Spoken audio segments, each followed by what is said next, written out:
And welcome to Hannity. It's time for the world to wake up. In just the past 4 months, we have seen a sharp spike in the number of radical Islamic terror attacks around the world, including right here on American soil. Watch this. Sounds like he's running around out here. Okay. And that's a gunshot. Tonight, terror in the heartland. The FBI is investigating a brutal beheading in Moore, Oklahoma, after the suspect's co-workers revealed that he had been trying to convert them to Islam. He did kill Colleen and did sever her head. Ottawa, Canada now, where there has been a shooting at Parliament Hill, which is now in complete lockdown. The suspect is still on the loose. This is an active shooting situation.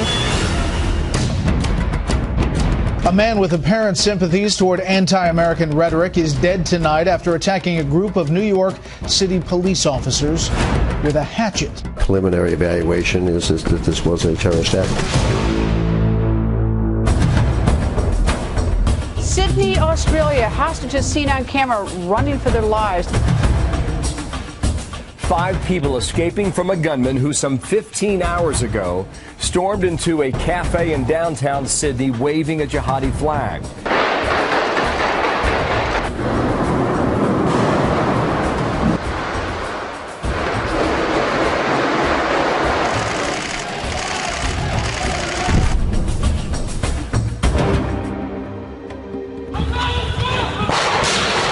Massive manhunt underway right now in Paris for the masked gunmen, 3 of them, who stormed a French newspaper, killing at least 12 people at the offices of Charlie Hebdo. This vicious terrorist attack is a reminder that we must always be vigilant against the enemies of freedom. Now, the rise of radical Islam around the globe is disturbing, so tonight we have brought together right here in studio terrorism experts, former members and law enforcement officials, and much more to talk about this grave threat. Thank you all for being with us. Appreciate it. Robert Spencer, Jihad Watch. Seems that we have this rise, but there is one commonality in each instance, the word Islam. But yet the president won't say Islamic State. What happened at Fort Hood, Allahu Akbar, is workplace violence. Why this reluctance and resistance to say the word Islam and associate it with terror?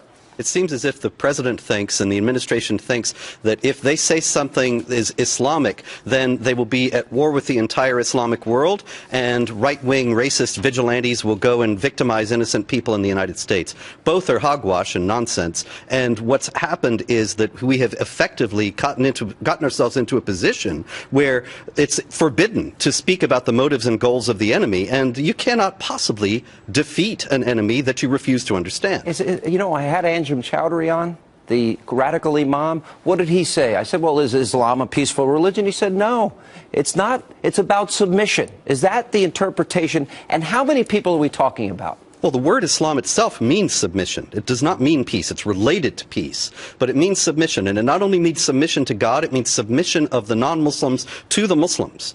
It is a political system that mandates that the non-Muslims have to live in a state of subordination under the rule of Islam and are denied basic rights. That is exactly what the imam said to me this week. Very open and honest. And I wanted people to hear that. I came under some fire for putting him on and giving him airtime. Bill Donahue, you're with the Catholic League. We keep hearing, well, they're extremists in every religion. You dealt with the issue of the Virgin Mary painting with elephant dung and a crucifix submerged in urine.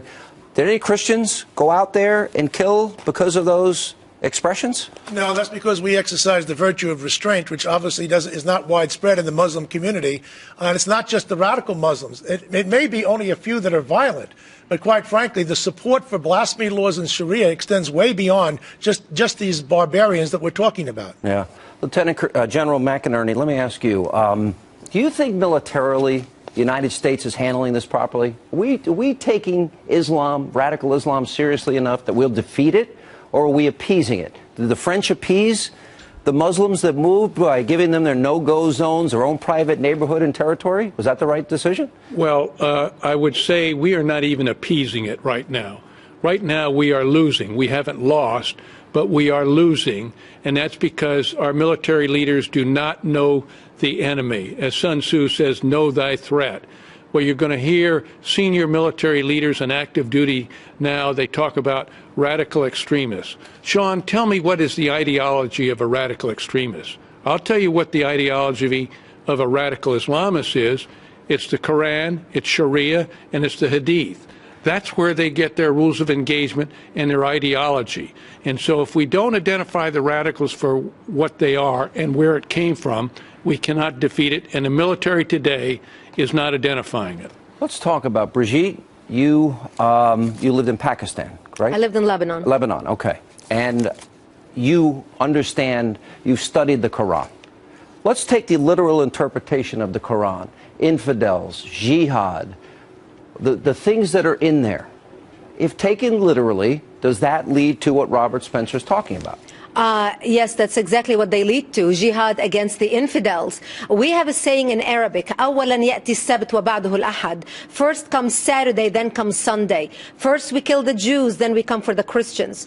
In the Middle East, the Islamic Middle East, there is no tolerance to any other faith or group of people. We minorities in the Middle East have been massacred, killed.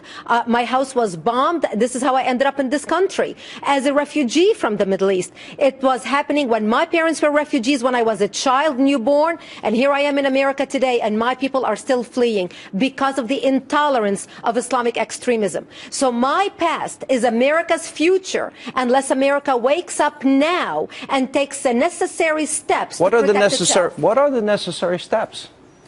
Identify the enemy by name in order for you to devise a strategy to defeat it. Right now, we have a president at the White House who doesn't have the moral clarity and the courage to stand up and say what we are fighting. And we need to do that in order for us to defeat this enemy. It is Islamic terrorism. It's not Buddhist terrorism. It's not Jewish terrorism. It's not Catholic terrorism. How many numbers are we talking about? The world has 1.6 billion Muslims. How many Muslims are we talking about? We're talking about 1.2 billion Muslims in the world today. 15 to 25% are radicalized. You're talking about 400 million, maybe? We're talking about 300 million people who are ready to strap bombs on their bodies and blow us all up to smithereens. And what about the others? Are they in a silent agreement, or are they afraid that they will be deemed apostates and apostatism under Islam is death? The majority agree with the radicals. The Pew Research did a study back in 2013, just almost a year ago, where they interviewed Muslims from around the world, Indonesia, Bangladesh, Nairobi, Pakistan, all over the Islamic world, Egypt. And what they found out is the top 5 Islamic countries, Indonesia, Nairobi, Bangladesh, Pakistan, Egypt, the average 77% support the establishment of Sharia law as the law of the state and the establishment of an Islamic caliphate. All right, so now we've got 44 million, Benjamin, Muslims in Europe, 44 million. That's expected to grow to 58 million in the next 15 years. Now, we see how France has a problem, Belgium has a problem, all throughout Europe, Great Britain has a problem. They set up no-go zones, non-Muslims not allowed, separate Sharia courts, police can't even go in if there's an issue, or firemen can't go in. So now the question is, okay, if you're a Western country and Sharia is contradictory to all of those values, so Muslims are moving in, how do you determine which Muslims want freedom and which maybe perhaps want to come in and implement Sharia law? How do these Western countries decide who gets in and who doesn't get in? Well, so I think that there's a social contract that has to exist, right, between the immigrant and the country that they're coming to. I think we certainly believe that here in the U.S. Right. I think one of the issues that we've now seen the consequence of in France, as you said, France is the largest Muslim population in Europe, 6.5 million. You know, that's 10% of their population.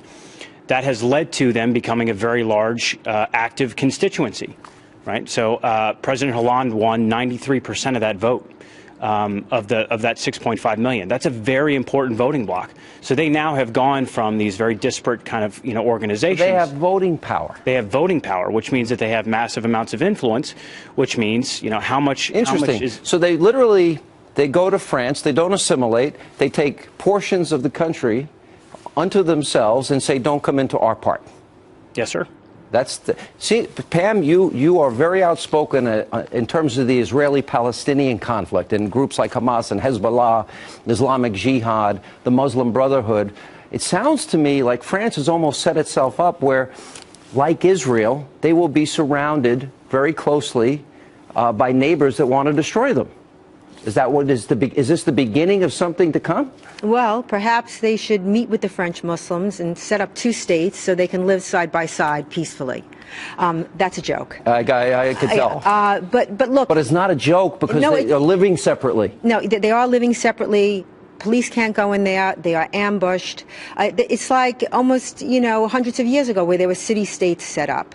I don't worry so much about the piety and the devoutness of the enemy. I worry about the confusion and the obfuscation on our side. The New York Times actually scrubbed the news story where one of the jihadists told the journalist that lived that she had to convert, she had to study the Quran, and she had to wear the veil. Yeah. They took that, they removed that from the story. The editor took it out of the story. This is very important. We're going to talk about the media later. Yeah, well, the media. We'll get to know on this. I know he's a media expert. They took it out of the story. It's obfuscation. It's deliberate. It's the media. I mean, they're literally deceiving and disarming freedom-loving peoples. Ismail Brinsley, who slaughtered the New York Police Department, his Facebook page, Strike Terror in the Hearts of the Infidel, the beheader, Yisrael, who beheaded Colleen Hufford, who you started out with, his Facebook page was all Islam. That was not in the paper. How many agree with what Pam's saying?